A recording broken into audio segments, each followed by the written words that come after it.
On the planet Arcturus, he's the toughest cop around.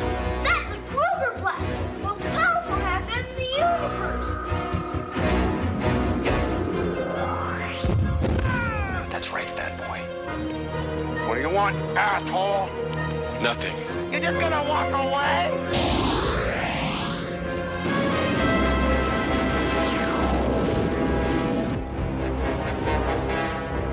On the planet Earth, he's 13 inches tall.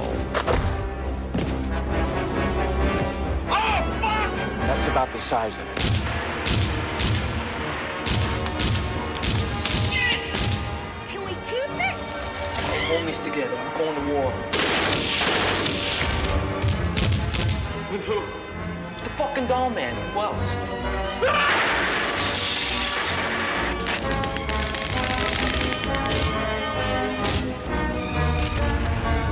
Hey, you in the wrong neighborhood?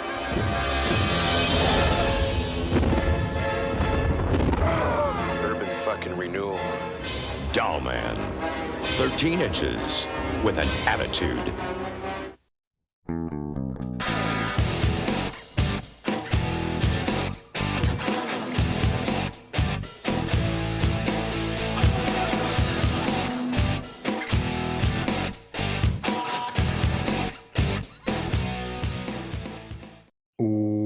Welcome to They Call This a Movie, testing the strength of friendships one terrible movie at a time. Subscribe to the podcast on iTunes and the podcast services by searching They Call This a Movie, and find us on Twitter and Instagram at TicTamPod. That's TCTAM Pod. Welcome back to They Call This a Movie. This is Anthony Delvecchio. With me, as always, is Dan Aquino and Mark Myers. Say hello, gentlemen. Hello, friends. Hello, everyone. The movie that we covered today, and also a thing with my niece's school, did a play on Shrek. And both of those things combined on yesterday made me realize that you can just basically make anything at any level. Like, just essentially, hey, we got a bunch of 10-year-olds, let's have them do Shrek. Or in this movie, like, hey, so, yeah, we're going to have a man the size of a doll. Movie, go. It was a fun experience. You should try and get into your niece's school and put on a production of Dollman. Yeah. Because this movie rules. 100%. I would try and do that. It's so funny to see, like, what the schools do around here, since I'm, now live in a suburb of Philadelphia, and there's a lot more money for the arts out here, that what school does what. And it's like, my niece's school is a little more middle class, the lower middle class section. So they did Shrek, and you go down the road to the better high school and they're doing like Matilda, and I guess the censored version of Rent. I don't know how you do that for 12-year-olds, but yeah, it's like, I'm like, this is definitely like class warfare out here with that stuff. But Dollman made me think that, yeah, you could turn, like, as you mentioned, that you could turn a movie like this into a play if they could do it with Shrek. Yeah. It reminds me of an episode of Bob's Burgers when the son puts on a underground stage production of Die Hard to compete with the school's actual play, which I think is like Grease or something like that. That's pretty good. Yeah. But before we get into this week's movie, we actually have a guest today, and we talked about it off podcast. This is our first international guest. He's one of the hosts of the VHS Abyss. So welcome to the show, Matt. Matt, welcome to They Called This a Movie. Thanks very much. Thanks for having me. Yeah, proper buzzing for it. Yeah. Yes. And first UK, first international. Yeah, proper honour. What can I say? Yeah. Why don't you tell us a little bit about the VHS Abyss? Yeah, so we were quite a new podcast. We've been going for probably 2 months. So I just approached 2 long-time friends just to base, because we tend to chat about film whenever we meet up, which is probably the case with most of these podcasts. So we were just like, let's just get set up for ourselves and just see where it takes us. So yeah, we set it up and we were trying to think of a format. So we was like, well, obviously VHS, we're always talking about retro films. So we picked that era of the VHS era, and then we thought, well, let's get 2 films of similar styles in a connection in some way, and just pour them up against each other, discuss them, dissect them, and then basically at the end just decide which is the better film. And that's basically it. So yeah, we have a fun time talking about them, and coming up with loads of trivia, do like just all sorts of bits and bobs really. So yeah, it's a fun podcast. Great. Where can our listeners find you if they want to listen to an episode? Yeah, so we're on all socials as well. So we're on Spotify, Google Podcasts, all the main ones. We're on iTunes, Pocket Cast. So yeah, the main podcast channels. Check us out. We're on there. Perfect. Great. Yeah. So this week, I believe it was Mark's pick. Mark, Yes. you picked this one. Yeah, why don't you introduce this week's? Yeah. So it's, I guess, back to back because of the poll for me here. So this one, Brag about it. just a little brag, humble brag. This goes back to also when we chose Cyborg. I had watched through Red Letter Media, did an Albert Pyun special, and they showed a bunch of his movies. And I thought those two fit the most within what we do here. Hadn't seen that movie, either one of those movies before. So I was really interested after seeing Cyborg and going, all right, I think I am with this vibe of Albert Pyun movies. And turned in Dollman, and I love this movie. There are so parts where it's so dumb that literally sitting alone, and it's very rare that this happens, that I was laughing out loud at scenes. It just because of the ridiculousness of parts. It's a lot of fun. Definitely a movie that back in the day, if I would have seen it, VHS or just the cover of it, would have been a movie I would have taken home just to watch around and laugh with friends. So I'm glad we actually did get to do this. Just the whole concept is great and weird, and just the setting of the time period, brings back to a lot of that great, 80s, not early 90s New York, that they have to make it look like a war-torn country at times. But yeah, the entire thing, I just had a ball with it. It passed my test of not checking my phone at any point. Well, I slightly take that back because I watched it on Tubi, so there were commercial breaks. So then I checked my phone, but I didn't. As soon as the movie came back on, phone went down, and I was all in. It was a fun time. Great. Okay, Matt. What about you? What's your experience with Dollman coming into it? Yeah, this is the first time watch, to be fair, but it's one of those iconic sleeves that you always saw in the video shop. The guy with the laser gun. So full moon pictures that was their selling point, really. Because in them days there was such a low budget, so they was relying heavily on just the artwork and synopsis on the back of these cases. So that's the beauty of that era, I think, for me. So yeah, the Dollman cover, and then obviously later on they did like a spin-off with Demonic Toys. So it's just such a great concept.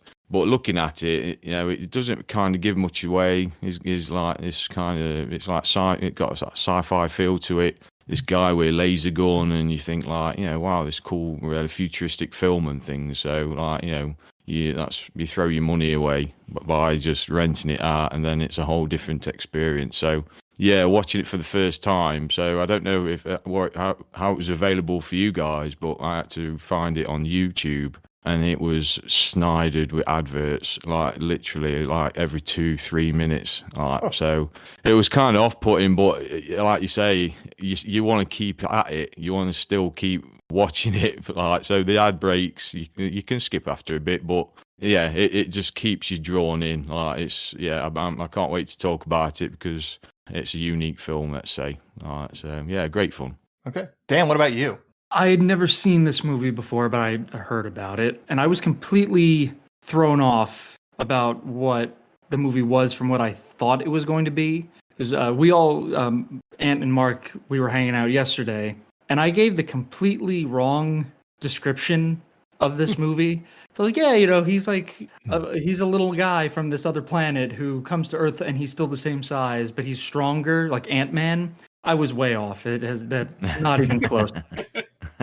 So I was a little disappointed in it because I set myself up for failure, I guess. But then I got excited because I saw Jackie Earle Haley is in it, and I like Jackie Earle Haley. But then I remember this is 1990s Jackie Earle Haley, yeah, who hadn't really done much yet. He was in Bad News Bears when he was like 13, so he hadn't hit his stride. And then I got excited again because the husband, Julia Louis-Dreyfus's husband in Christmas Vacation, is in this movie. Yep. Yes. And I thought he was going to be the main character. But he looks like a a Neo reject from the Matrix. Mm-hmm. The slick back hair and the long trench coat, wearing sunglasses at night. So I got excited again, and then he's only in it for one scene. But I don't know what I was expecting from this movie. I thought it was going to be a little bit more him, the main character, Dollman, was Bardo. I thought he was going to be interacting with the scenery a little bit more, and he kind of just stands still in one place for most of the time until the end, and then he's kind of running around Albert Pyun's favorite backdrop, abandoned, broken buildings. And yeah, I don't know. It was fun. It was a fun movie. It didn't shy away from the gore. Like Matt was saying, it has a good sci-fi feel to it at times, but it doesn't go all the way sci-fi I think it should have. Like they have Frank Collison, the hot dog guy from The Happening, the dude who loves hot dogs. He's just a floating random head. And I would like to have seen more stuff like that. Okay. It sounds like you didn't like it. I didn't, but I didn't want to. I didn't want to be the odd man left out. I was hoping Matt wouldn't like it. Like, all right, I can't be wrong if the guest doesn't like it. Well, obviously what I said previous, like, so now that I've seen it, like, yeah, as much as it was entertaining, it's definitely a party piece. It's what you chuck on for your mates, just to literally take the mick. And like you say with Jackie Earl Haley, so I think is it Nemesis? I think was in '92. This was 90. Was it 91? This was made. Yes. So he has like quite a major role in this film, but then in Nemesis, he literally turns up to drive a spaceship. So he's in it for like 10 seconds, if that. And then amazingly, from 93 to 2006, he made no films. So he took like random jobs, pizza delivery guy, limo driver, security guard, and then he come back and got a role in Little Children, I think, with Patrick Wilson. So it was like he had like this ridiculous. I don't know whether he went and took acting classes at some like random college or something, because it was just two massively different careers, like from start to how he is going now. It's crazy when you look at his backstory. Yeah. Came back and was nominated for an Oscar with Little Children. Kind of crazy. I didn't realize that he was just like literally didn't act for 13 years. It's kind of impressive. Did he kind of pull a Rick Moranis in terms of, did he have like a family member he needed to take care of, or did he just like, it's not working out for me right now, I'm going to step aside? Yeah, I don't know. Yeah, you don't really say. It just tells you the jobs that he did. Yeah, I think whether it, like you say, making these Albert Pyun films and having they were like low budget, they weren't really doing anything, and so whether he just fell out of love with it, and then I don't know, like I say, just like it rekindled, went for an audition, got the part, and then kind of carried on from there. But it's a massive transformation to how he is now. Yeah. And then he gets the big one, another big one, Rorschach, right, in Watchmen. Mm-hmm. Yes. He lands the Freddy role, which kind of, some people like it, most people don't. But yeah, he was okay. It's just, most of the time he's not the problem, Jackie. Yeah, really. I was going to say the problem with Nightmare on Elm Street, the remake, isn't his performance. No, he does fine. Yeah. I kept, this is going to be a weird comparison, but anytime I saw Jackie Earle Haley's character, I kept thinking like he looks like the lead singer from the band Styx, Tommy Shaw.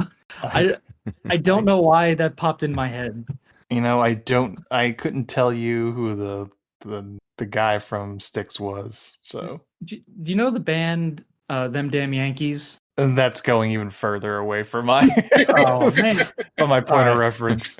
I'm sorry, you guys don't know rock and roll. I do know who Damn Yankees are, but if you ask me who's in it, that's I was getting Tom Petty vibes. I know Tom Petty. Yes, it was between Tom Petty and the Styx guy. It's very random, but that's the first thing that popped in there. So you went with the probably least popular one? Everybody knows Tommy Shaw. Listen, Styx was popular, all right? You guys just don't understand music. 35 years ago.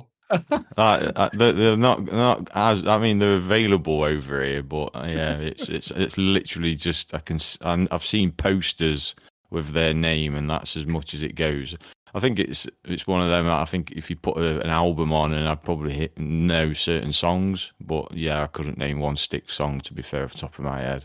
Unless you guys can sing one to me now, I don't know. So you guys are going to tell me that "Come Sail Away" doesn't absolutely slap? Right, but I've never looked up the band members of the band Styx afterwards. Sail Away. I don't know if I want to be a part of this. You're just trying to get out of talking about this movie because you're the only one that didn't like it. Because this is the first time I've seen this movie, and this movie fucking ruled. I was all, like on the fence with our David Caruso / Steve Martin lead actor, played by Tim Thomerson. But once he started using his gun and people just were eviscerated, I was like, this is it. Man, this is exactly what I wanted Cyborg to be, when Cyborg just bored me to tears through most of it because they didn't have people just exploding. And then this movie delivered that. And then it really won me over at the beginning of the third act when he jumps out the window. Oh, God, yes. My favorite moment of the entire movie. The equivalent of throwing a G.I. Joe out of a window.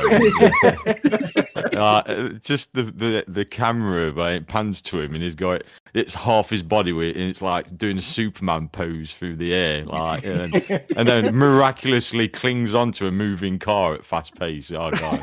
Yeah, True superhero. Right. I was thinking, all right, I know obviously you have to suspend disbelief, but him jumping out of, he wouldn't have the mass to, the proper mass to break window, and he would have been immediately torn to shreds. I'm sorry, Ant. Did we invite Neil deGrasse Tyson? Yeah, right. Dolls can't do that. Well, listen, you guys are on my shit list now because you don't know Mr. Roboto is an absolute classic. All right, so now you've gotten Contrarian Dan, and this is going to be a bad time for everybody. We haven't had Contrarian Dan in a while, so it's great. Yeah. Oh man, my first laughed out loud moment, Ant, was when he Iron Man the gun back to himself. Yeah, there's still no explanation about that at all, is there? Nope. Oh. Nope. It's a cool move too. I know. It's like, how are we going to get this gun off this guy? Yeah, let's just give him magnetic hands. Like, yeah, we ain't going to tell nobody. I think it's one of those things. If like, all right, well, if they can accept a floating head, then this will be a walk in the park for people. Yeah. The only thing I can think of is just the idea of them being living dolls, and when you get like action figures and stuff, they have the magnetic thing in the hand to keep the gun there. Only thing I can think of, but they don't explain it. So this is the 90s Toy Stories for adults.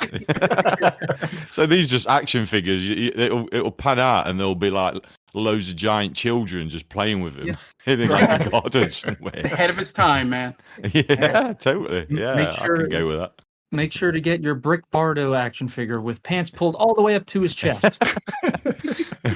This is the second time Albert Pyun used the name Brick Bardo. One of the antagonists in Cyborg is named Brick Bardo as well. It's third, actually. Yeah, there's another character. Yeah, in Radioactive. What's it called? Is one of his other films.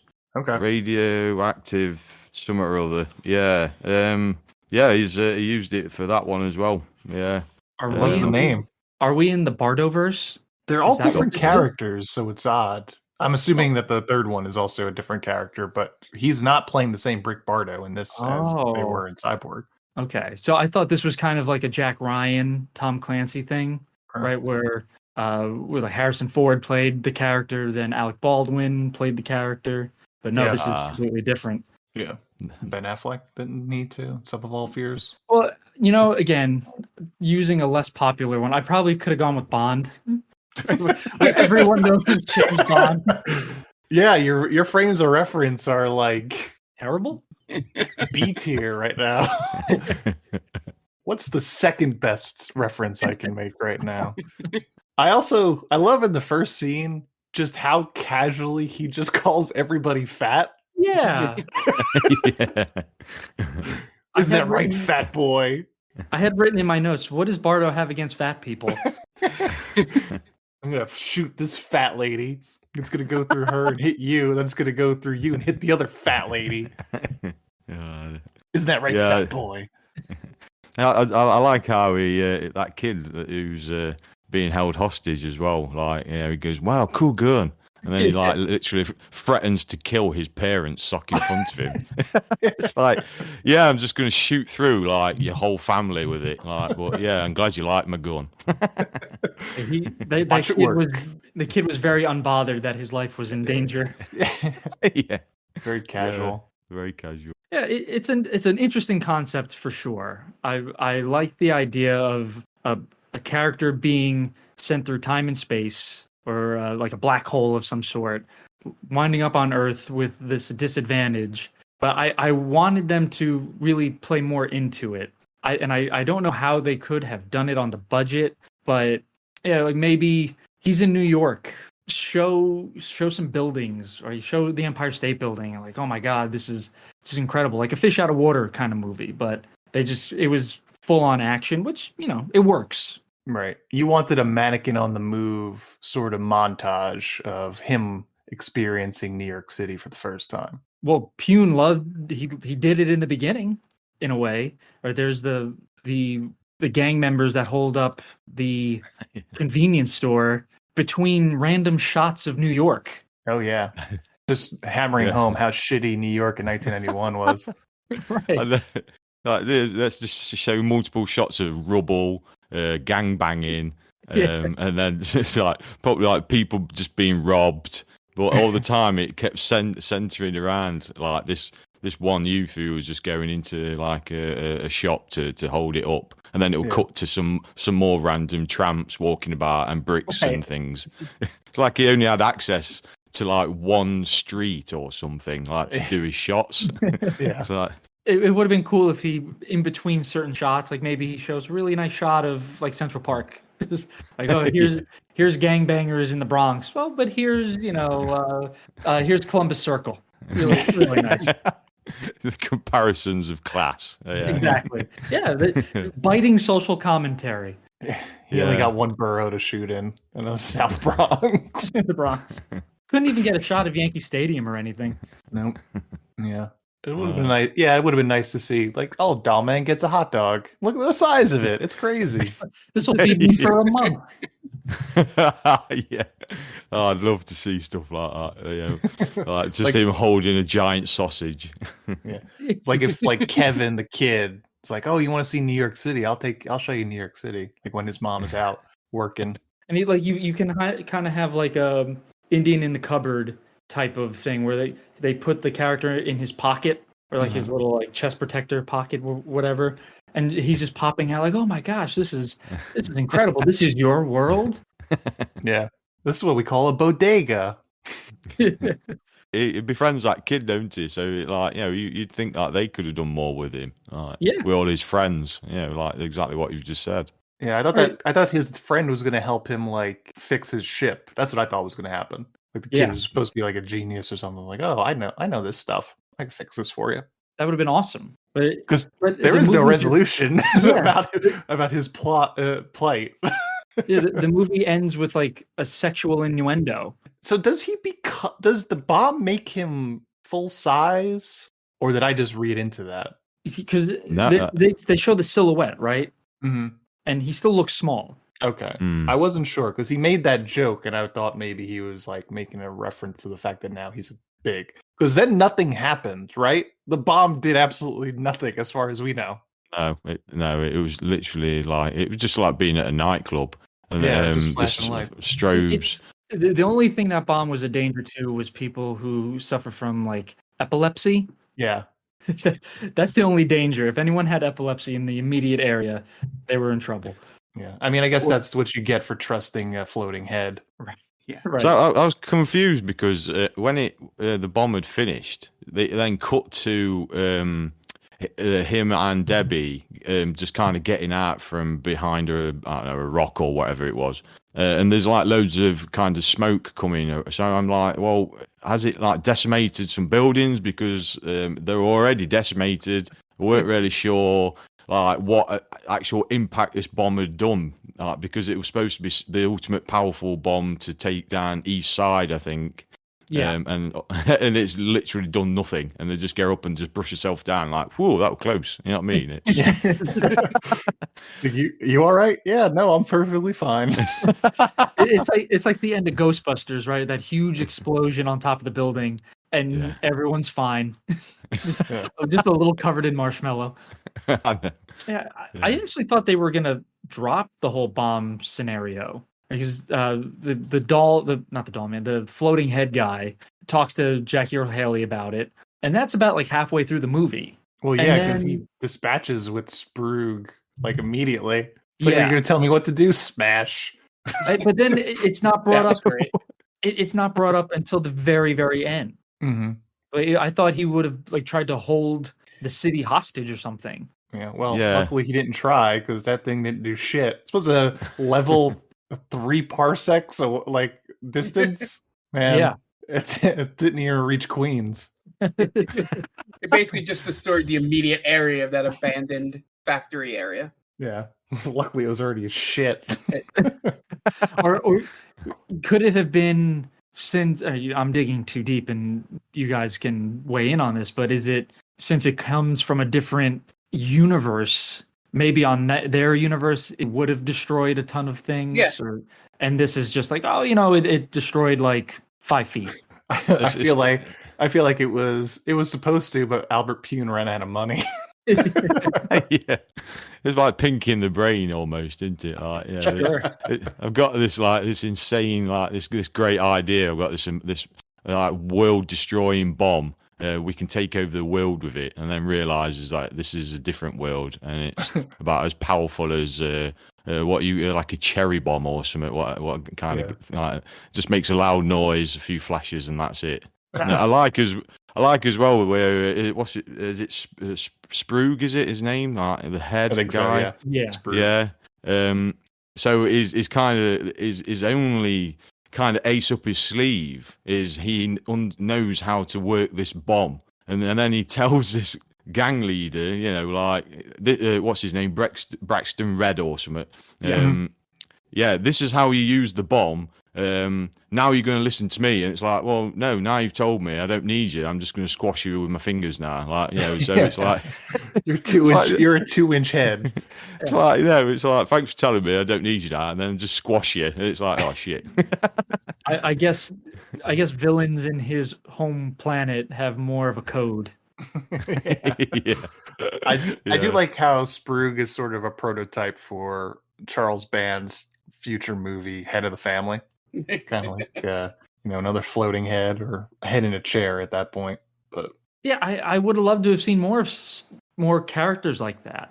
I do like how it's just like nonchalantly done with, I do like, because it just, you think Sprug is going to be this big bad and he's going to be the villain at the end. That's just like, he's literally just squashed, as he should be, because he's a 2-inch head. He's a head that just floats. It's got no weaponry or anything, has he? And the best part is he heals Jackie Earle Haley from an almost fatal wound. Yeah. Like, I'm gonna fix you up, explain to you my master plan, and I'm defenseless. I know. Now you're at your strongest. Exactly. Dynamite planning there, Sprug. Yeah. But to be fair, the makeup and it was quite a cool character, I must admit. Like that's something I've noticed with Pyun films. Nemesis. I don't know if you guys have watched that yet, but that film is just utterly insane. Like the action is just so over the top. It's like ridiculous. But at the same time, the kind of practical effects, because they're all his films are on a short budget. So I did read that the Pyun don't actually enjoy kind of futuristic or sci-fi films as such. It's just to get his story across. It's just a cheaper way to make it his stories associate to the audience, so to speak. So like, because there's a lot of places with rundown buildings and blown up kind of areas as such, you can use that as a dystopian world for these kind of stories. It's just cheaper. Like, that's basically it. That's something I have found though is the practical effects. When he does like the android stuff, it's pretty solid work, to be fair. Yeah. He's got like an unlimited supply of old computer kind of motherboards and things lying around where you can just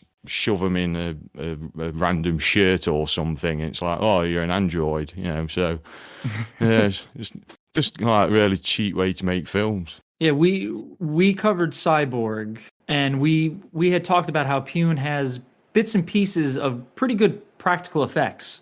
Right, the cyborg woman, like they have that one or two shots where it's almost like an animatronic. It seems like he has a good idea of what he wants to do, but he's held back by the budget, right? Yeah, and he has some creative shots every now and then, but it doesn't always, the pieces don't always fall into place for Pyun, unfortunately. I miss directors like this. You don't have that. Like you were saying, there's there's basically this cozy feeling almost where the low budget effects of it are it's welcome at times. You don't have that anymore. Even the low budget movies have a bunch of special effects on them, computer graphics and all that. So it doesn't have that same feel as an Albert Pyun low budget movie. Sure. There's definitely something endearing about it. Yes, endearing is a better way to put it. Yeah. Yeah, I think that's the thing with that VHS era as well, isn't it? Because a lot of these low budget kind of studios they had like the money was coming from the rental business, so it was just like where now if you want to do kind of like a low budget movie, then you've got to plug it on socials. You've got like, I don't know, Kickstarter or wherever it is, where in them days you had these like these small low budget studios who were just like, just knocking out these cheap films to these like up and coming directors and just mainly just relying on rental and sales of the videos themselves, because it was such massive business. The video shop period was huge. I mean, when the slasher craze started, every Tom, Dick and Harry was knocking out a slasher film for about 5 years solid because they were making millions at the time. And so, yeah, like you say, it's completely different like period of time with movies now. You just don't get that imagination in the use of practical effects. It's all really crappy CGI, and things like that. So yeah, it's sad, really. Yeah. Right, so yeah, and there's no more market for this anymore, unfortunately. Right, the general audience has moved past this. Every now and then you kind of get a low budget movie. Like there's a movie called Psycho Gorman that came out a few years ago. That's very low budget, has this kind of feel to it. But it's moved on, unfortunately. I would like to see, not a resurgence of it necessarily, but I would like to see more movies along these lines every now and then. yeah, Right. Yeah. yeah, because like obviously James Wan did that Malignant film, and was kind of that was like his homage to that period of time. Obviously, he had a bigger budget because of his name, but he basically, it was like his love letter to that period where he says, like, I want to make a film from that resembles me going to the video shop and finding that video that is at the back of the pile, like that nobody knows nothing about. You've just got the artwork to it, and these are like the best kind of films. So yeah, he made that movie purely for that reason, just because it's like, he used as much practical effects as he could. With obviously he's got quite a large budget still, but he purposely wanted to do the practical effects just as a throwback to them days. Same as like that movie, that sci-fi horror The Void as well. That was kind of like a throwback to the special effects of like The Thing and Hellraiser, all that kind of period of time. So yeah, you just got to have the helmet with bollocks to do it, haven't you? Really. Yeah.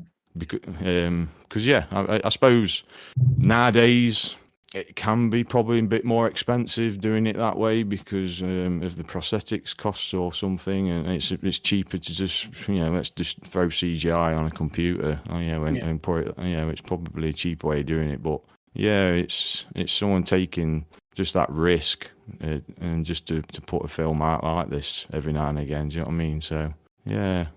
You just gotta be on the lookout for them because sometimes they show up, they pop up. Yeah. So, Dollman from 1991 is directed by Albert Pyun. As we mentioned, he did Cyborg and the Nemesis series, as well as the original Captain America film from the 90s. Stars Tim Thomerson, Jackie Earle Haley, Kamala Lopez, Humberto Ortiz, Nicholas Guest, Judd Omen, Michael Halsey, Frank Doubleday, and Frank Collison. IMDb score of 5.2, a Rotten Tomato score of 50%, and I could not find a budget and obviously it was a direct-to-video, so there was no box office. You guys want to get into the plot? Yeah, let's do it. All right. Dan, what you got for us? All right, guys. Just going to ask you to do a quick favor for us, if you don't mind. Please go check out two friends of the podcast. One is the Game Vault Podcast. It's a bi-weekly podcast. Airs every other Monday. And you can find them on all podcatchers of your choice. Just search Game Vault Podcast. They're also on social media at Game Vault Pod. They also stream on Twitch. If you just search Game Vault Pod, they'll pop up. And also our friend Tia and her friend Brittany and their podcast, The Top 10 with Tia. If you go to geekvibesnation.com, search Top 10 with Tia, it'll pop right up. Okay, great. And we're going to take a quick break, and you guys are going to listen to messages from friends of the podcast. So we will be right back. Hey, this is Ken M. And Padawan J. from the ODPH podcast. Each week, we talk a parlay of topics. That's right. Whether it's sports, pro wrestling, movies, TV, comics, and more, we've got a take on it. And don't forget, odphpodcast.com for links for Patreon, TeePublic, and the Parlay Points blogs, and much more. Thanks for listening to the ODPH podcast. Now back to your regularly scheduled show.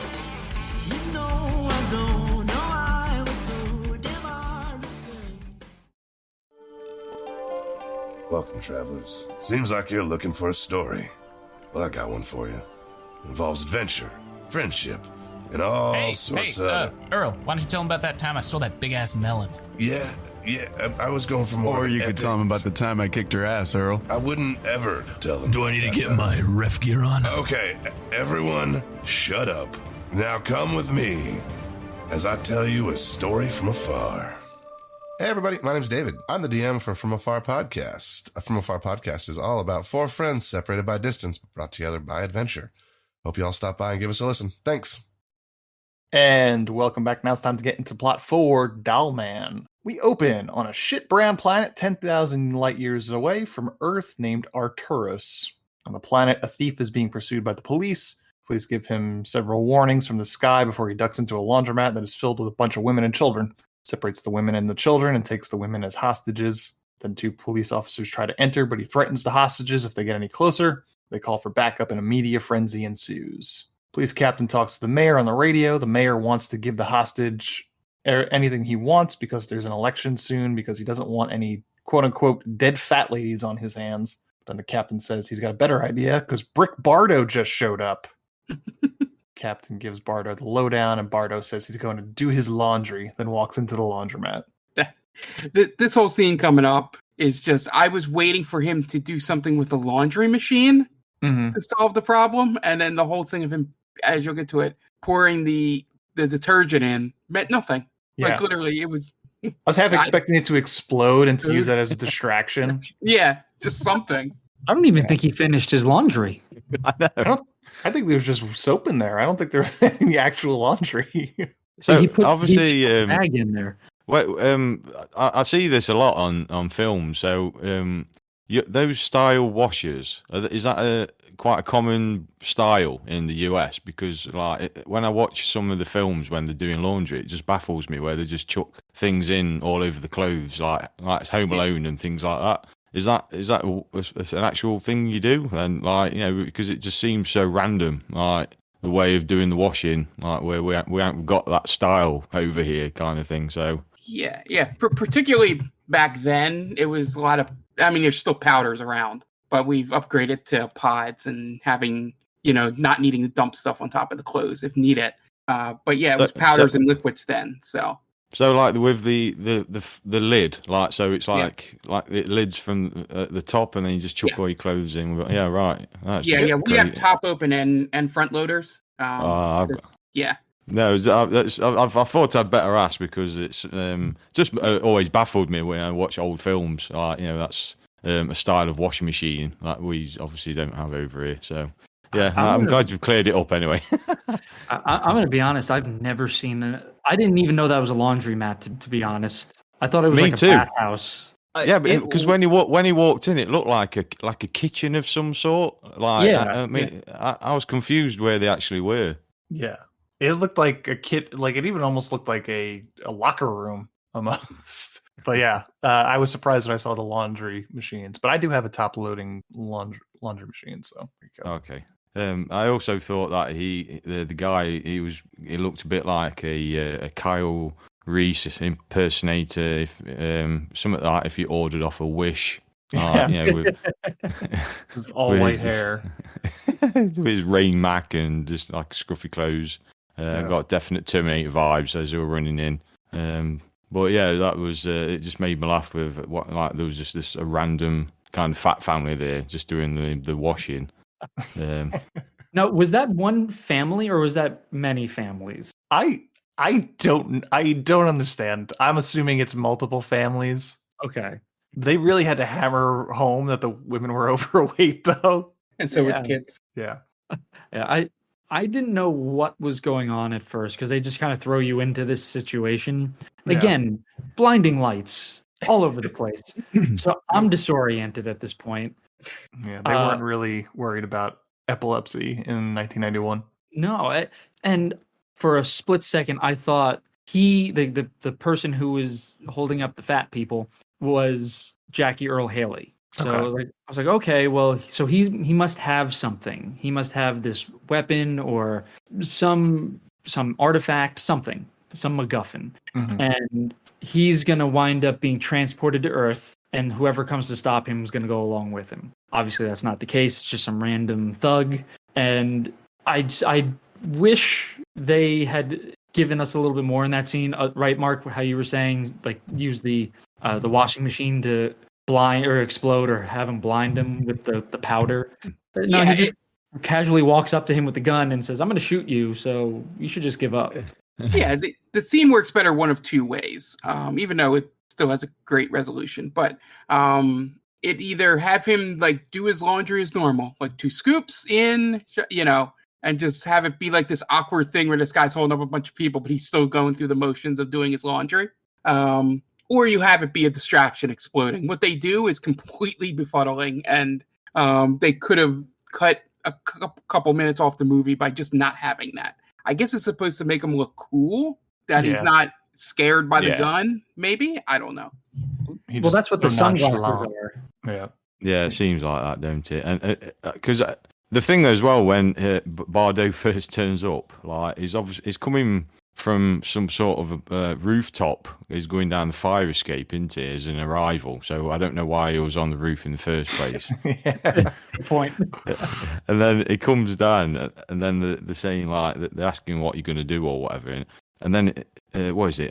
You got any ideas? And then he's like, I'm going to do a cold wash. It's like 30 degrees.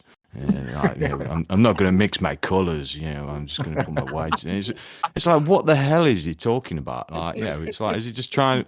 Obviously, all this time I'm thinking nothing about a laundromat or whatever they are, a laundrette. So it's like, what is this supposed to make him hard in some way? Because he's like talking, giving him advice on how to do his washing. Like, just so random. And he's obviously doing his best Clint Eastwood impression as well, isn't he? Like, It's so dirty, Harry. It just makes me laugh. Tumble dry low. It would have been way better, right? If like, what are you gonna do, Bardo? And he's walking away, turns back to the camera, my laundry, and then go in. You don't have to. Yeah. Tell us the steps. We know how to do laundry. This is how hard men do their laundry. Does he explain everything he's doing to people? Like, I'm going to mow the lawn. First, I'm going to get the lawnmower out. Then I'm going to fill it with gas. I love it. The police captain talks to the mayor on the radio. The mayor wants to give the hostage, take anything he wants. And then he walks into the laundromat. Then he goes in and does just that, loading a washing machine with a bunch of soap, but doesn't pay much attention to the scene, which annoys the hostage taker. So Bardo goes right up to him and points his gun at the gunman, then at one of the women and says he's going to shoot her, and it's going to go through her and hit the gunman, then through him and hit the woman behind him. There's going to be a lot of guts flying around. This prospect makes the women all faint, and the gunman winds up getting crushed under the women because they're overweight. The mayor then shows up and starts talking shit to the captain. The captain says that no one was killed, but the mayor doesn't care, and he orders Bardo suspended. When he realizes that he's already suspended, he orders him fired, and he also orders Bardo to take off his sunglasses because it's nighttime. Makes sense. Bardo ignores everyone and just goes home. Yeah, I'm glad because that's something else. Another Pyun thing, isn't it? Like he gets people wearing suits and shades.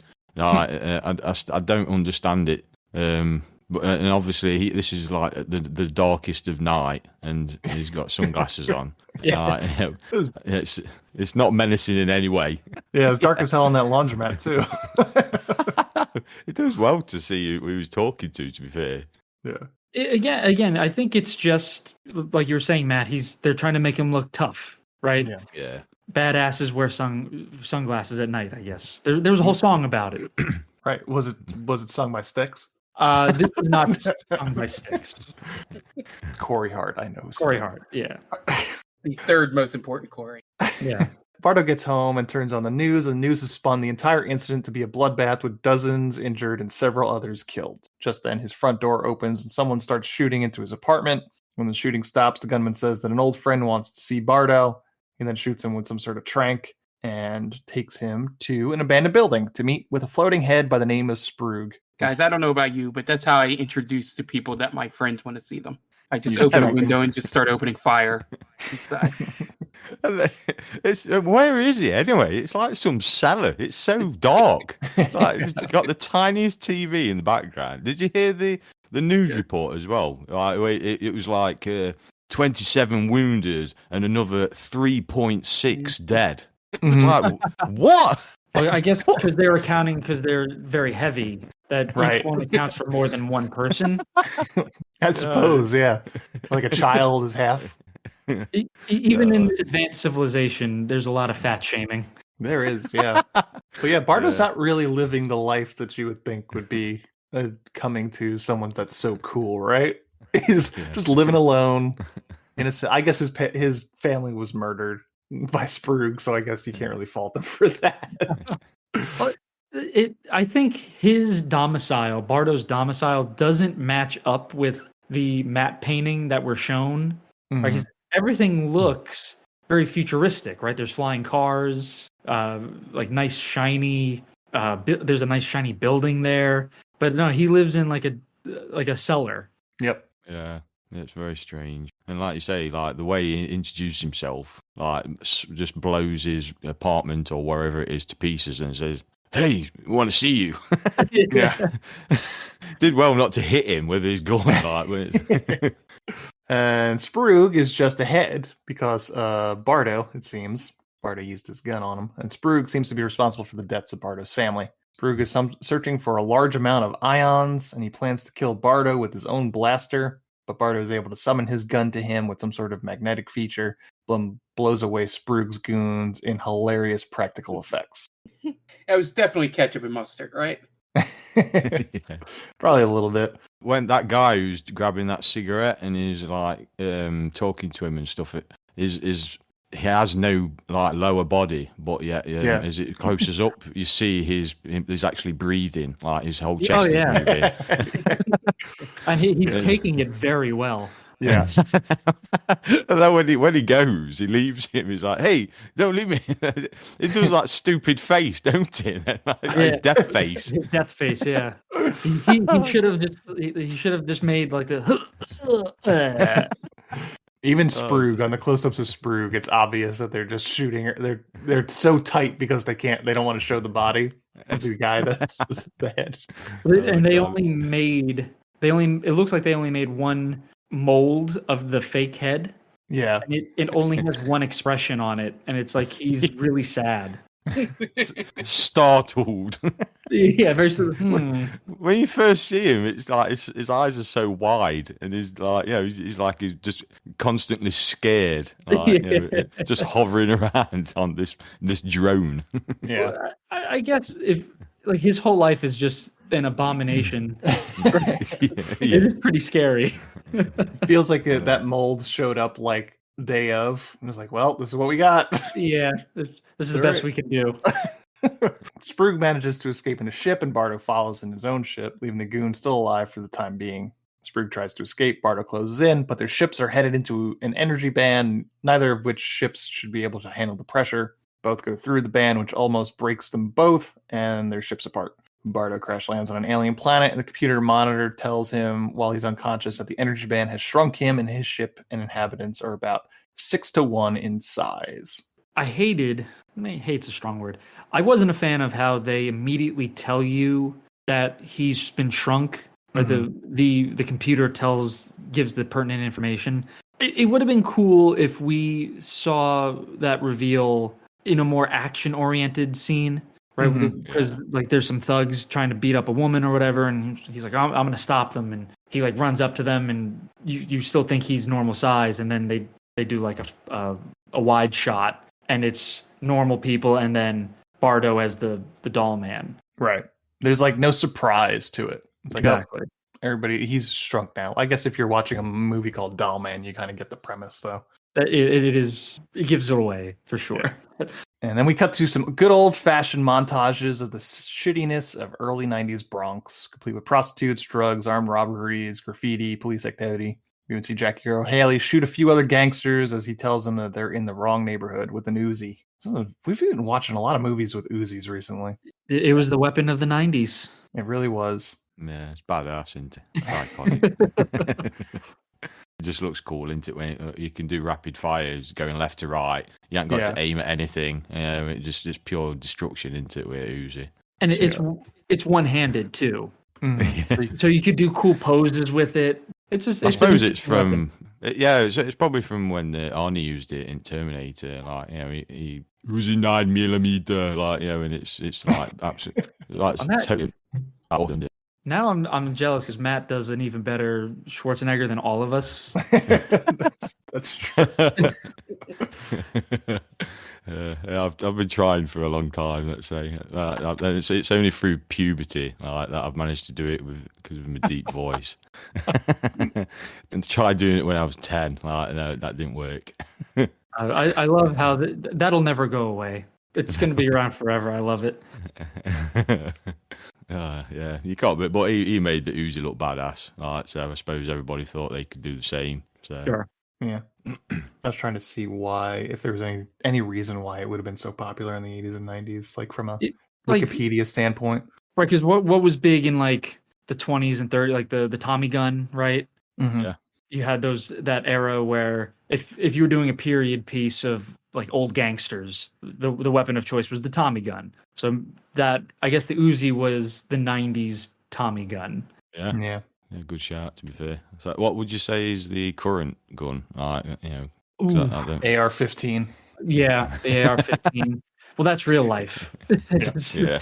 The movie might just be the handgun now, right? All of our current action stars use handguns. Yeah, John Wick and stuff. Yeah, John Wick, Liam Neeson. Yeah. They don't need fully automatic guns. They're so badass that they could just use a 6-shooter and they're still they're taking down everybody. Yeah, I'm probably some gun nuts know what kind of gun John Wick is using. I feel like there's like probably a small sect of people that look at guns and John Wick like car people look at the new car in James Bond movies. Maybe like, oh, he's using the Beretta, the new Beretta. That's the only handgun I know. Yeah, there's got to be someone out there that knows. Oh, that's not the right noise that handgun would make. Or he's fired 15 shots. It holds 14. Yeah. Don't get people started on silencers. Oh yeah, it's true. Like the silencer thing, I would love to know if that is the noise to a gun with the silencer. For all the years I've watched movies, Like, is that as quiet as it is, where you can literally kill somebody with a silencer and still be asleep at the side of that person? Like, I don't know. Guns just seem powerful and noisy, and it just seems that little contraption in the end that is enough to just stop all noise whatsoever. I don't know. I'd love. What I've heard, short answer, no. Yeah, that's what I've heard. It's definitely louder than what the movies show. Yeah, there's no way to make it go pew pew pew. Yeah, there's no pew pews. Yeah, puff puff. Yeah. You can't put a Coke can on it and silence the gun, unfortunately. or a cushion. Does a cushion stop the noise? Unfortunately not. Hollywood has lied to you once again, my friend. Oh, God. A young woman by the name of Debbie is fighting her own fight by physically assaulting drug dealers in the street for slinging dope in her neighborhood. She's organized a sort of neighborhood watch and try to get the cops to do something, but the police only offer platitudes to her and those interested in cleaning up the neighborhood. On the way home, she's attacked by a few guys and thrown into a van. They bring her to a rock quarry of sorts and kick her out of the van, and they're pissed off for her trying to stop their business. So it happens to be the place where Bardo has crash landed. She fights back with a tire iron, but they toss her to the ground, and one of the gang members starts pouring gasoline on her. Bardo gets out of the ship and shoots two of the guys. One of them dies instantly, and one is wounded and runs off with one of the other guys. Debbie is confused to see something so small, and Bardo just mumbles that he hates giants. Bardo looks over his spaceship, and Debbie marvels over how small it is. She then says that they can't stay here there because the drug dealers will be back. So she picks him up and the spaceship and carries it off. So that line, "I hate giants," that insinuates he's met giants. Yep. Yeah. Interesting. I want to see that movie. Hell yeah. That'd be awesome. Yeah. I feel like I didn't need the explanation that he was shrunk in the energy field. I thought it would be a more interesting idea that there's a planet that everything is 1/6 their size. And that's exactly what I thought. Yeah.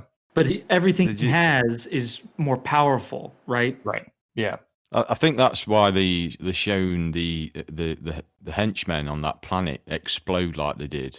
So when it actually gets where it's powerful enough to cause injury to giants, like where you're not explode them, but it's still enough to be like as powerful as like a shotgun or something. Yeah. So maybe. So yeah, but at the same time, it would have been pretty cool if it still like exploded normal people as well. Like, but yeah, hey ho.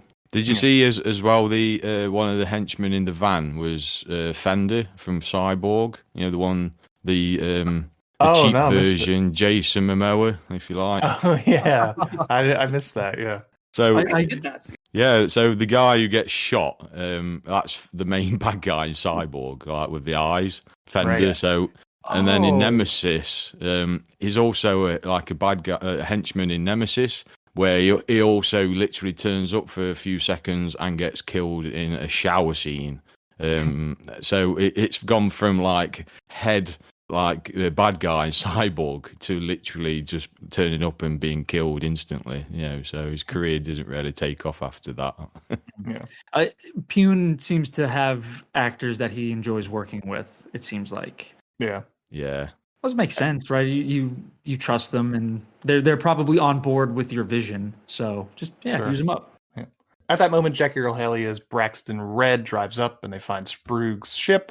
Sprague says that he needs their help, and he can help them take over the world because he has a bomb that could give them power. Meanwhile, Debbie brings Brick and his ship home to her son, who thinks it's a toy, and they start asking him where he's from. He winds up shooting a roach, and Debbie tells him she doesn't want guns in the house. Braxton Red brings Sprague and his ship back to his hideout and checks in on his drug dealing business and finds one of his men bleeding out on the pool table, which isn't going to be great for the felt. His guys try to explain to him what happened. They were trying to retaliate against Debbie when she had this little guy with her, but he gets annoyed and kills the wounded guy himself. Sprague then chimes in and says that the little guy is Brick and he's the only one that will be able to stop him.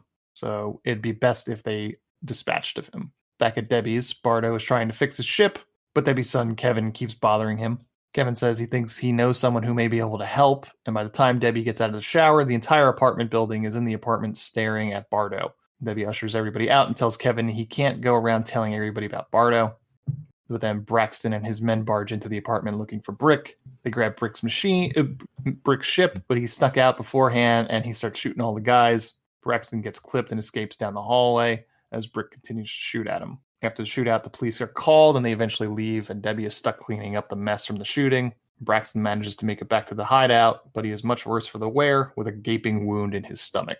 So Sprague tells him that he can heal him, but he wants him to agree to help him because Sprague needs to get his ship fixed and off the planet, and he needs it to do it tonight. So Braxton agrees to help him, and Sprague heals him, but Braxton wants to know more about the bomb. Sprague shows it to him and says he just presses a button and it blows up after 10 seconds. Then Sprague says that he'll give it to Braxton later. For now, they need to do what he says. So Braxton, annoyed that Sprague would suggest that he calls the shots, decides to crush Sprague's ship and him inside it. And that is the end of Sprague in this movie. That was such a great moment. I thought he was going to come back. Yeah, that he had some kind of regenerative powers. Yeah, something. Exactly. Yeah. But I guess he wouldn't be a floating head if he did have regenerative powers. Just the shock of shock, probably not the right, but just the fact that okay, conversation's done, and he just smashes it. I'm like, oh shit, they just killed that guy. Mm-hmm. Like no lead up, no like fake out. Like I'm gonna do it. My wife had an interesting question. Why does he fizzle? Was he fizzling or was like the ship fizzling? You know, it could have been the electronics, maybe. Yeah, like with the blood, maybe. I don't know. Yeah, I didn't know if there was a reason necessarily because it's like white liquid. Is it from his flying contraption? I don't know. Maybe. I mean, I don't know because he crushed the whole thing, didn't he? Yeah. There was also that line as well, weren't they? Just before, was it like way back when that Fender guy first turned up getting shot? And then he says, "If I was you, I'd quit while I was ahead." Like, you know, man, I was just waiting for like fake applause and cheer in the background for that. He just could not wait to get that line out, could he? Yeah. Just wink at the camera kind of thing. Yeah. Does anyone else think he's the least menacing gang member I've ever known, like, to be in charge? Like, because he just looks rubbish, don't he? Like, and he's good at yelling. He's a good yeller. Yeah, it reminds me literally of just like Zed from Police Academy 2 or something. It's about as menacing as how he is. You know, he's just got this mullet haircut, these crappy clothes, you know, and he's in charge of all these like far more menacing henchmen who look like they could easily just wipe him out, like when his back's turned. You know what I mean? So it's right. I'd be interested to see what gives him that much power. You know, because shouting just don't seem enough. Yeah, I feel like it's a running thing. Like I felt similar to Surf Nazis Must Die, the leader in there, where he was just like, if I remember correctly, he was kind of like a Weasley, and just like most of his henchmen could probably just beat him up. Oh, you know what? It's a good example of that, guys. Vendetta. Mac's mom is like in charge of like a prison. Oh, right. Yeah. She runs the prison cell or the prison block. But there are other bigger women that look stronger and tougher than Mac's mom in that movie. Yeah. So yeah, I think it's just I don't know. Like they're supposed to exude that like you don't want to mess with them kind of feel. But I don't really get that reputation. Yeah. Yeah.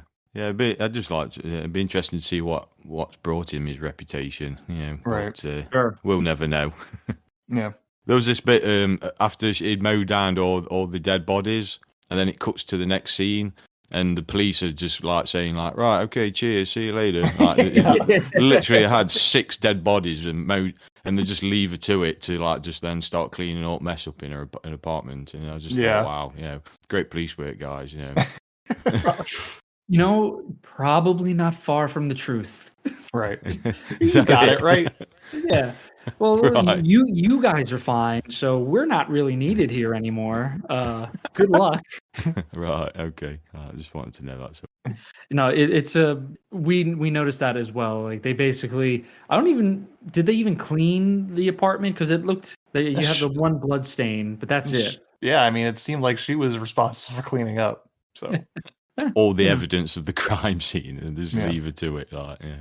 Well, in Albert Pyun's world, this is just a Tuesday, I guess. Yeah. Well, it looks like going all clear. Like, okay, see you later. Well, yeah, we got another one right down the hall we got to look at. So you're good. You could take care of this. At night, Debbie tries to get to know Brick a little more. He mentions that he had a family that was killed, including a son around Kevin's age. And Debbie talks about her husband. He was a gang member and tried to go straight once Kevin was born, but he fell back into old habits. Brick tells her she should leave the city, but she says she can't afford it, and it's her home, and she's going to stay here and protect it. The next morning, Debbie gets Kevin out of school, and she goes to work, leaving Brick locked in the apartment. And at work, Debbie tells her work friend all about her Dollman friend, and then they make some innuendos regarding her 13-inch man friend. Yeah, I'm so glad that my rotted brain made the same joke that was being made in this scene. Yeah, they're kind of turned on about it. Yeah, when they said 13-inch, I was like, they're going to make a dick joke. They're absolutely going to make a dick joke here. And they didn't disappoint. No. And she gets harassed by her boss as well. Where does she work, by the way? Like, I don't 100% know what she does for work, but she's definitely in Brooklyn. It doesn't look legal. It does seem like some sort of sweatshop operation. I think they're like doing toxic waste disposal or something. Okay. Yeah, he mentions that, don't he? It's like you're dealing with toxic waste or something down a conveyor belt. Like, make sure you got your hairnet on. Yeah. I guess I missed that line because I looked up and I saw that everyone's wearing like hazmat suits. I was like, are they making meth? Is that what she does? Because that's not legal. They're definitely working with chemicals in some way. Yeah. It would have been very hypocritical of her, right? She's trying to get drugs off the street, but then she's producing drugs. So I was like, that can't be right. It's like, not these drugs. These are fine. My drugs are fine. Yeah. His voice, it just reminded me of the Cowardly Lion out of The Wizard of Oz, just the way he approached her. And just like, get back to work, pull him up. Like, it was just like the most stupidest thing I've ever heard. Like, oh God, that's like, I don't know where they dragged him from, but yeah, he was just horrendous for that one line he had. Meanwhile, Braxton has the apartment staked out and his wound is starting to bleed again. Kevin comes home from school and he brings his friend over to look at Brick again, and Brick starts getting agitated about the kids fucking with the ship. And after work, Debbie is on the bus back home when one of the neighbors tells her that she wants to come to the next neighborhood watch meeting now that the doll man is killing all the drug dealers.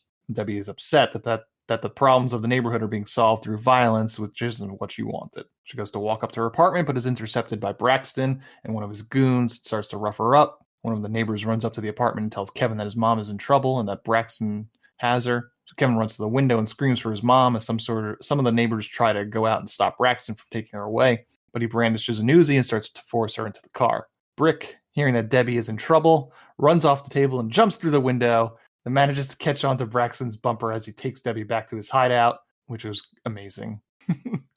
When they get back, he tells all his men to stay on guard because Brick will no doubt come looking for her. How are you going to spot a 13-inch guy like, in the most desolate thing you've ever, with just debris everywhere? Yeah, right. And they're all just wandering around, just like in cigarettes, and just like doing no looking whatsoever. Yeah, it's like that just blew my head. That did. And also, if you think about it in terms of his size, if he hadn't hopped on the car, right, it would take him probably a week to get to where they were.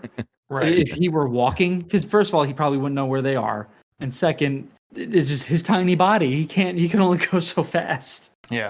So while the armed guards are on guard, waiting for him to show up, they start to get antsy, and Braxton starts to fade from his gut wound. Meanwhile, Brick manages to sneak around and position himself on higher ground and gets to jump on most of the goons, and a gunfight ensues as he starts peppering them with shots from above and blows up a couple of cars. Debbie tries to run off in the firefight, but Braxton follows her and traps her in a dilapidated building and starts to get mad at her for her lack of respect. Because basically she's alive because he's allowed her to be alive. He looks to change that by killing her now, but Brick pops up and surprises him. Braxton shoots at him, but it winds up being a reflection in a mirror, and then Brick fires back and blows off Braxton's arm, which was pretty awesome.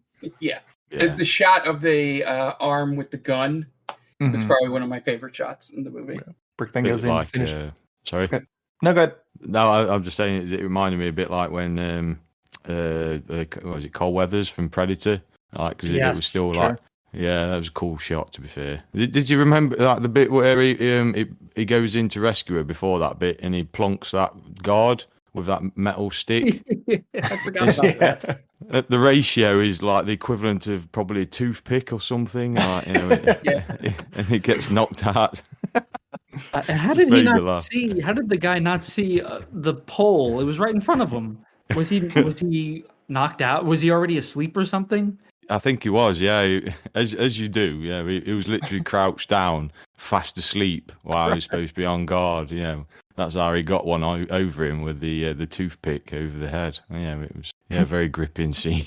I thought when he picked up the metal pole, I thought he was going to hit him on the back of the head. Like, oh, he's sneaking up on the guy. No, he was looking right at him. Brick then goes in to finish the job against Braxton, but Debbie begs him not to kill Braxton because she doesn't want any more violence. So Brick relents, but then Braxton reveals that he has Sprug's dimensional bomb, which he sets to explode.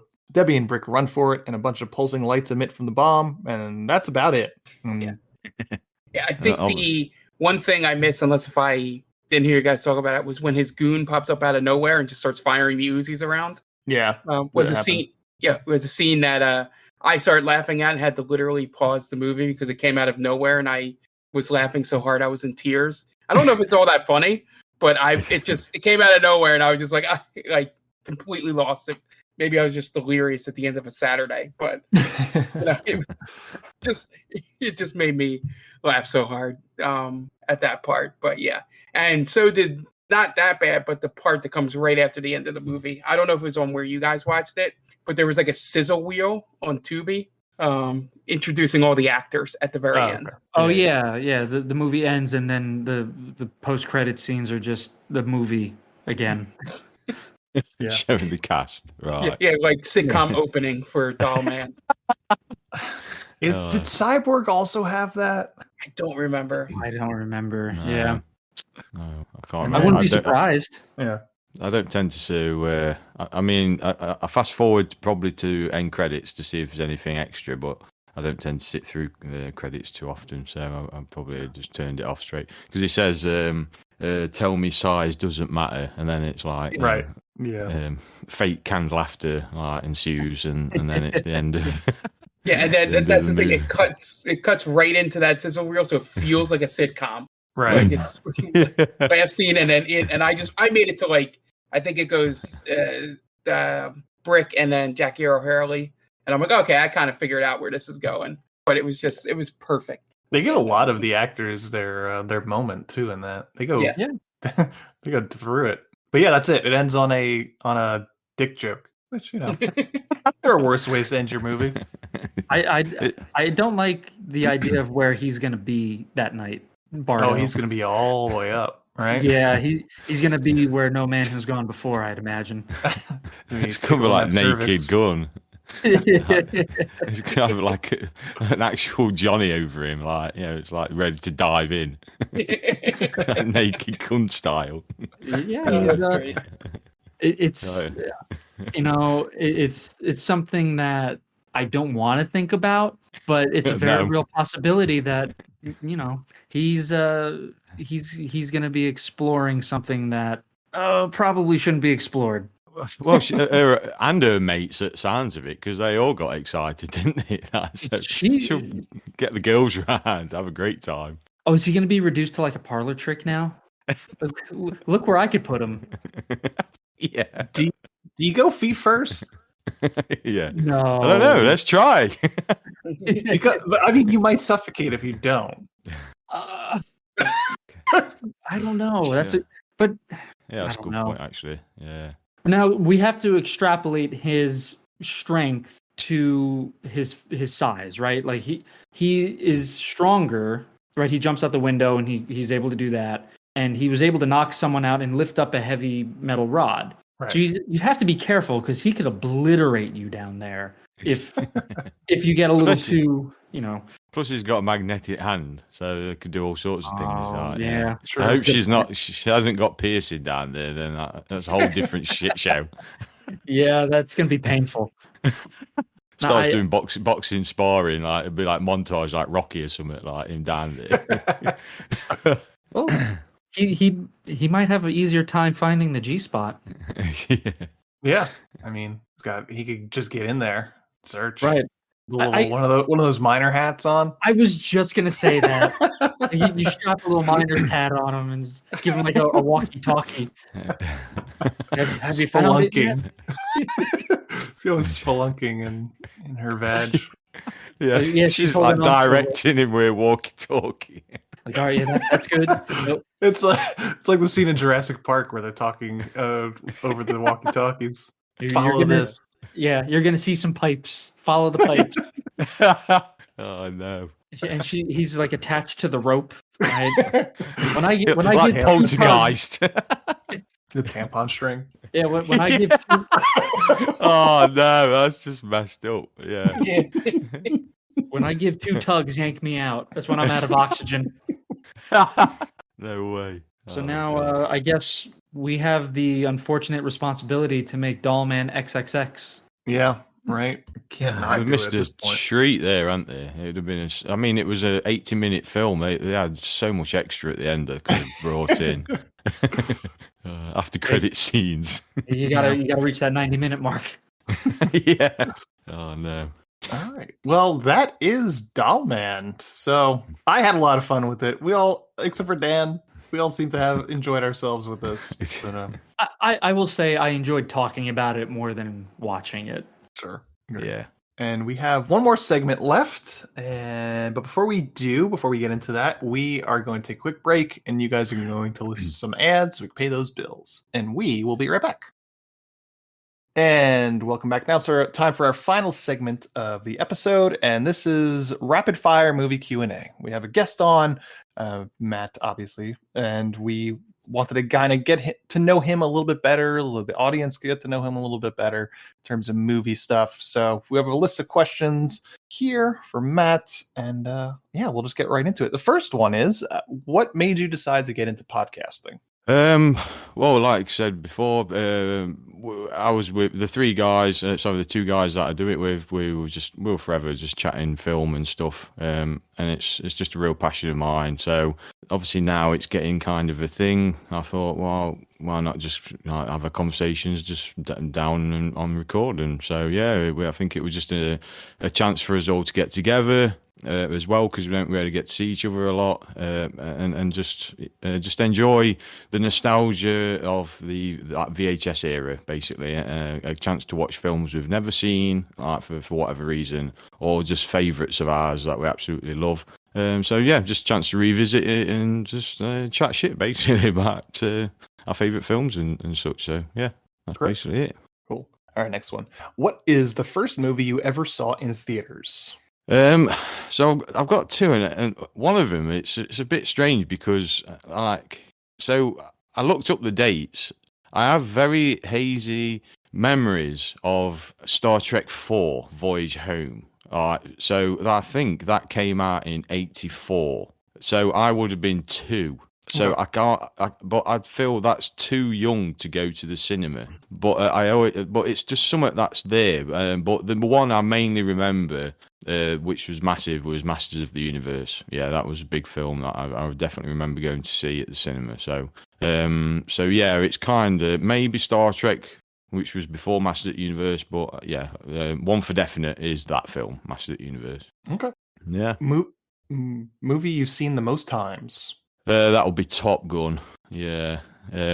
So Top Gun's a big film in my life. So they actually, when I got married at Christmas time, and I used the beginning music, the Harold Faltermeyer theme to go down the aisle. Obviously, my partner, and also on my stag do, they did a surprise stag do. I didn't know nothing what they were doing, and they rented a private screening to show Top Gun as well. So yeah, awesome. Top Gun's a major part of my life. Yeah, I love it to bits. Now, what's the music thing for you walking down the aisle? Was it just the regular music, or did someone do a slowed down piano version of it and surprise the crowd? No, I had to. So, like my partner, my wife, she's a massive fan of the sequel as well. Okay. So, we're listening to the music on the soundtracks. The new version is a lot more kind of, is it harmonic? more harmony to it. So she selected that version of it. Okay. So she purposely waited as well, like for the bridesmaids to go down. I had to put it on a special playlist for the coordinator. And so it was just basically just the track off Spotify. So I wish I had somebody there where we had electric guitar and stuff, because that had just been like I couldn't control my feelings as it was. But there was telling her, pushing her to be like, come on, go, and she's like, no, I've got to wait for the like that, because and then I'll move. So there was about like a build up of 2 or 3 minutes just waiting for that one moment to walk down the aisle. God, it was just too much emotion that day. Great. Yeah, sure. Yeah, it was awesome. I think that answers one of these questions down the list, but we'll move on. Favorite actor? So Tom Cruise is obviously a major actor from my childhood. Yeah, so he's my favorite ever. But I've kind of got a bit of a male crush with Tom Hardy as well, which again, my wife, she's saying that I'm sort of like I'm cheating on Tom Cruise or something, because he's relatively newish, if you like, especially on the US scene. So, but I watched Tom Hardy on this British kind of miniseries, and I literally just fell in love with him. He's just an absolute badass, great actor. So yeah, Tom Cruise is my favorite ever, but obviously Tom Hardy is kind of creeping in there, I'm afraid. So yeah. Nice. Favorite actress? Favorite actress? It's gonna have to be Jennifer Lawrence, I think. Okay. She's got a great personality as well. I see her on talk shows and stuff, and she's like one of the lads. She's mega, and she's a cracking actress, and rather fine on the eye as well, and not to deny that. So yeah, Jennifer Lawrence for me. Movie that scared you as a kid? Scared me as a kid. So there's a couple of films. So my parents rented out zombie flesh eaters, like from the local video shop. They rented 2 tapes, and that one was for themselves, as because they're not seen it for a while. And they purposely said, "Don't put this one on for God's sake." But they're always away at work when I come back from school, so obviously I put it on. And it scared me to shit, because I was over in the UK. It's called junior school, so I was literally like I don't know, 7-8 years old. So I put it on out of curiosity, and it scared the shit out of me. So that was one that really scared me. But also there was a TV movie that come out called The Haunted, based on an early Ed and Lorraine Warren story. So it was from 1990, I think it's called. It's on YouTube. That really freaked me out. I watched it. Obviously, I was 8-9 years old, and it scared the shit out of me. Still now, I've got it on VHS, and it's got some really kind of genuinely creepy moments. So yeah, them 2 films proper freaked me out as a kid. Yeah, totally. Okay. Movie that freaked you out the most as an adult? See, I'm a sucker for supernatural films, especially when it says based on true story. Depending on your beliefs, that just adds extra to it. Where it's like, oh my God, this really happened. Even though it's like over the top. But so the Conjuring films, the first Conjuring I watched at the cinema, and wow, that just creeped the shit out of me. Yeah, it had a real impact. And the first Paranormal Activity, because there was really nothing like it at the time. So yeah, anything kind of that kind of like supernatural true story kind of style. But I also got creeped out by It Follows as well. Sure. If you've not seen that, that's a really creepy film. Yeah, there's just something about that. So brilliantly done. So yeah, they're kind of like the 3 films really that's had an impact as an adult for sure. Okay. Go-to movie you put on for a laugh? Step Brothers, nice. Hands down. Step Brothers is it just never ever gets old ever. It's just so quotable. It's such an amazing comedy, and Will Ferrell's like my comedy idol. I absolutely love him. So yeah, Step Brothers just. Never lets me down. So okay, Arnold Schwarzenegger or Sylvester Stallone? So it's Arnie, obviously, just for he's got more iconic movies, but as an actor, it's definitely Stallone. So if I was going to pick what film do you want to put on, Arnie or a Stallone film, I'll always put Arnie films on. So yeah, I suppose it's Arnie if it's down to that. Cool. All right. Favorite movie soundtrack, and by this I mean like needle drops, actual songs. Like so, Styx was on a song on a. They're probably on plenty. All right. Yeah. Well, surprisingly, as much as I love the Top Gun soundtrack, there's the soundtrack I absolutely adore is Lost Boys. Like that film, that soundtrack is just immense. There's songs on there that just don't get enough recognition for 80s soundtrack. You tend to have the similar songs on radio. You just Take My Breath Away. Your regular 80s tracks. But Cry Little Sister is just the most epic tune, and you never hear it on the radio. It should be on radio more. So, and I Still Believe. You've got obviously In Excess as well. People Are Strange, all that kind. It's such a cracking soundtrack. So yeah, Lost Boys for me. All right, so okay. Favorite movie score. My favorite ever score, and it's quite recent as well. I absolutely adore. I've literally smashed it to pieces. Is the Mad Max Fury Road score by Junkie XL. Yeah, that is such an immense soundtrack. You can't get enough of that. So that is easily my favorite score ever. Yeah.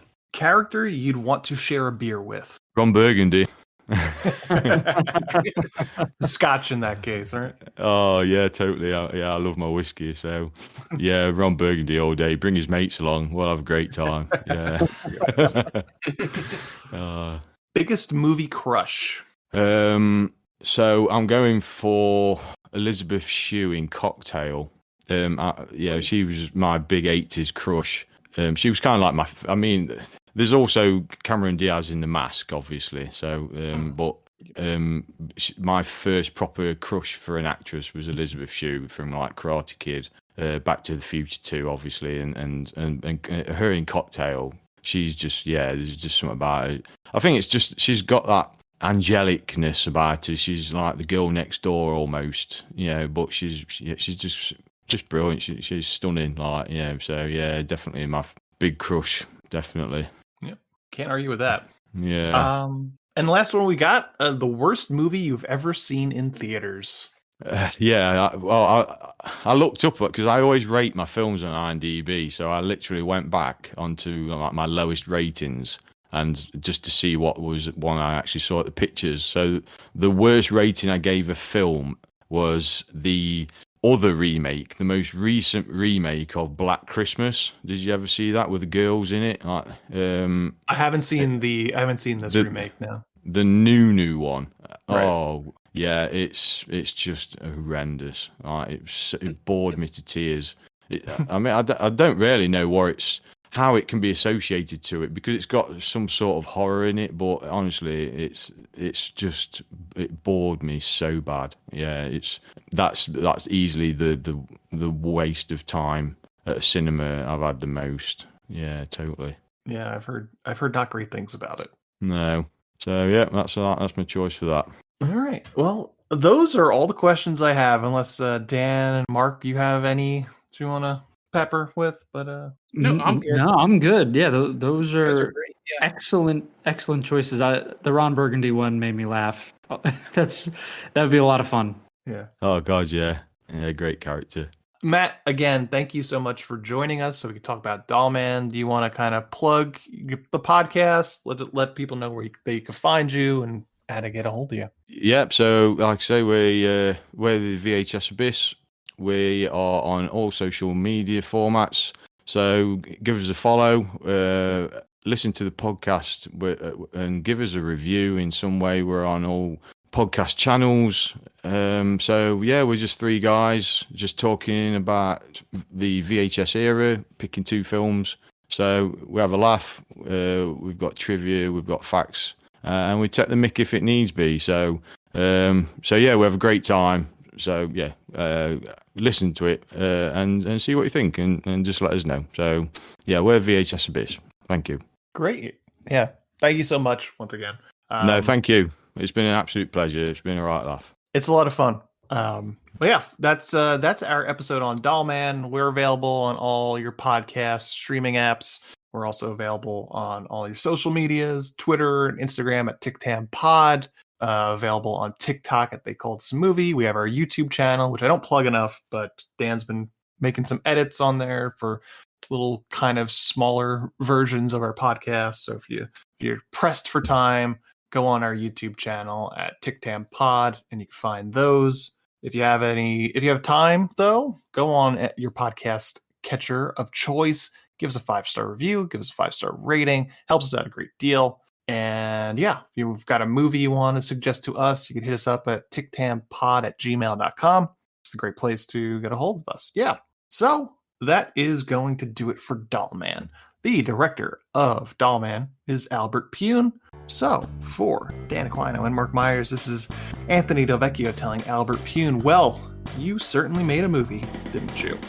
Thanks for listening to They Call This a Movie. Subscribe to us wherever you get your podcasts, and be sure to check us out on Twitter and Instagram at TickTamPod. That's TCTAM Pod. You can also check us out on TikTok at They Call This a Movie.